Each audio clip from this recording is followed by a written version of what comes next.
How to convert personal to professional account on Instagram. Hey everyone, welcome to the channel. This is Rose and without further ado, let's begin. First of all, launch Instagram app on your device. Make sure to log into your account.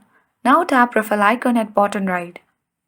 Head towards three-line icon at top right. Now scroll down to the bottom of the screen and navigate to account type and tools under for professional section.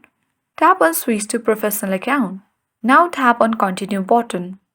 Here you need to choose the category that describes you the best and then tap down button. After waiting 30 seconds, you need to choose whether creator or business and tap next button.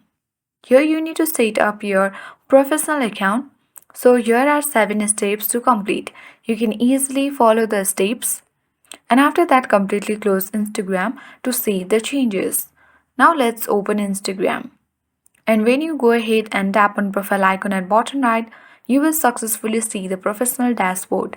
That means we have converted personal account to professional account on Instagram. I hope this guide was helpful. If it was, then do like, share, comment and don't forget to subscribe. Thank you for watching.